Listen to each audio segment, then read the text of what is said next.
What do I always do when I entertain? Most important thing, flowers, which I like actually very simple, and I do them myself. The lighting is important. It has to be very, very soft. Obviously, candlelight is the best, and I think the guests want to look their best, so you don't want to be sort of lit. I combine different things. Sometimes I have antique glasses that I mix with my own plate.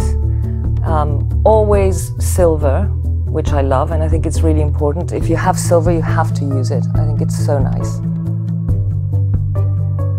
I'm always thinking of the East when I think of my tables. So I will always look at that mix of East and West. The way, for instance, the Ottomans used to use flowers, very definite flowers, the tulip, the carnation, the rose, which are by essence the Turkish flowers. I always like to have those.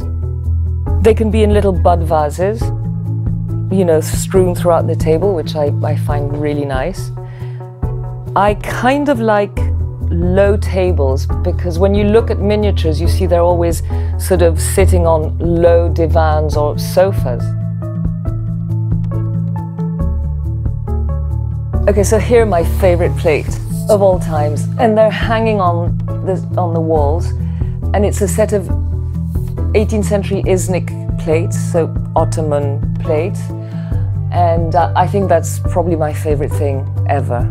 I love plates more than anything, so yes, I think the more you have, the more plates, different services you have, the better, the more the merrier. I mean, I think definitely. One of the things I wouldn't do is have sort of music in the background. I think it's really distracting. I often have cigarettes on the table, which is not good. It reminds me of a time when things were maybe easier and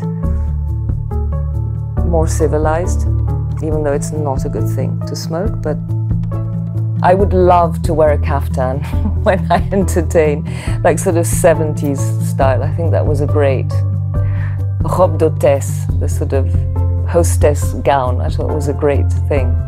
It makes me very happy. I think it's the one civilized moment of the day, and it's a ritual, and I love rituals.